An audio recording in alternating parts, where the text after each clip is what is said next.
This is OwlUp, where learning happens in minutes, not hours. For a deeper journey, explore all our courses at owlup.co. Now, let's dive in.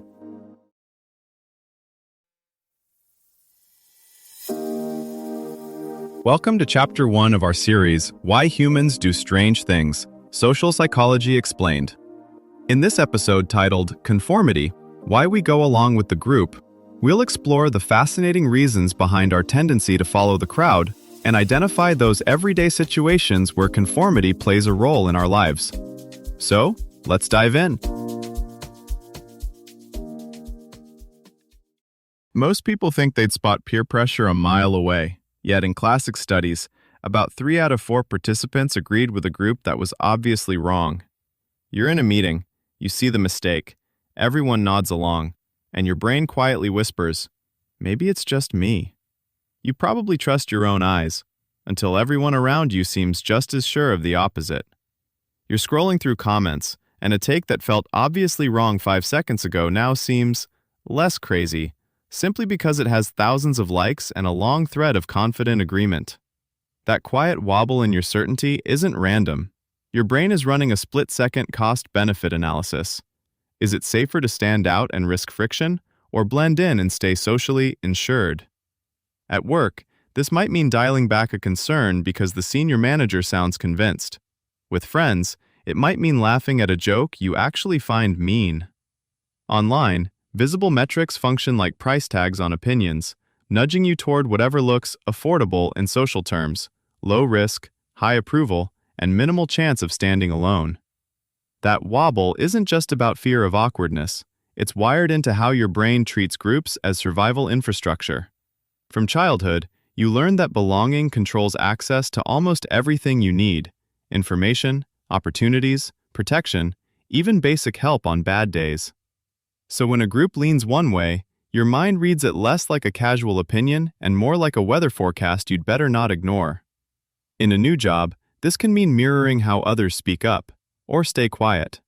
In a new city, it can shape how fast you adopt local habits, slang, even how expressive you are in public.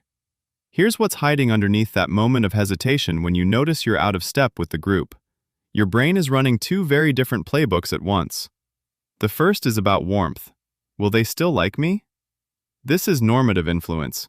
Your nervous system tracks eye rolls, silences, and subtle shifts in tone like a radar system. Disagreement isn't just having another view, it flirts with being seen as difficult, disloyal, or weird. That matters because exclusion doesn't just sting emotionally. Brain scans show it lights up circuits similar to physical pain.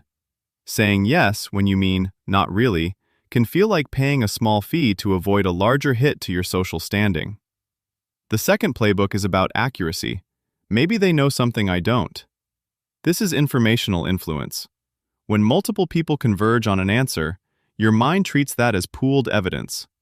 In ambiguous situations, new workplace, new country, fast-moving online debates, other people's confidence can outweigh your own direct impressions. If 9 colleagues interpret a vague email one way, doubting yourself can feel more rational than doubting the group. These forces stack. If the topic is fuzzy and the group's approval matters, pressure spikes. That's why disagreement with close friends about politics feels riskier than disagreeing with a stranger about restaurant reviews. Certain conditions quietly dial conformity up or down. Unanimity. When everyone seems aligned, dissent feels like breaking a spell. A single visible ally, even a mild one, can cut that pressure sharply. Status and hierarchy. The higher the status of the speaker, boss, expert, influencer, the more your brain discounts your own view. Clarity. When the right answer is crystal clear, alignment looks more like coordination. When it's fuzzy, it feels like betting your reputation on a guess. Culture. In tighter, more collectivist settings, harmony is a moral value, not just a convenience. Standing out can feel like betrayal, not just awkwardness. Online, these same levers are digitized. Algorithms quietly amplify views with momentum. Comment sections show apparent consensus before you even form your own view. You're not just seeing opinions, you're seeing their social price tags in real time. You can see these forces play out in small, ordinary decisions. In a group chat, someone floats a risky plan, maybe sneaking into a festival or borrowing a login. You hesitate, but 3 quick LOL yes replies land before you type. By the time you chime in, sounds fun slips out more easily than this feels off, because the emerging norm is enthusiasm, not caution. At work, a junior engineer might spot a security flaw during a sprint review.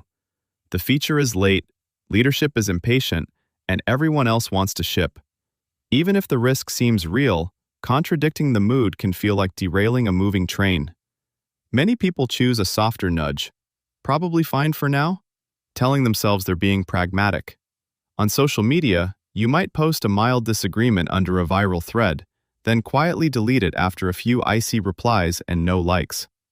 Nothing catastrophic happens, yet your future comments shift a few degrees safer, as if your internal risk budget has been revised downward. Conformity has a double edge for the future. It can spread bad habits fast, but it can also scale up better ones at remarkable speed. Once normal shifts, people often follow without needing persuasion every time, more like software updating silently in the background than a debate at the surface. That means whoever sets early defaults and visible norms, designers, leaders, even small online communities, quietly steers what will feel obvious to millions tomorrow. So the real question isn't, do I conform, but when do I want to? Treat each group like a playlist you're curating. Some tracks you let shape your mood, others you skip, a few you delete. Your challenge this week: notice one moment a day when you quietly adjust yourself. Don't fix it yet, just tag it, like saving a file for later review. This was OwlUp, your daily step forward. To keep learning with structured courses and more insights, go to owlup.co. Until tomorrow!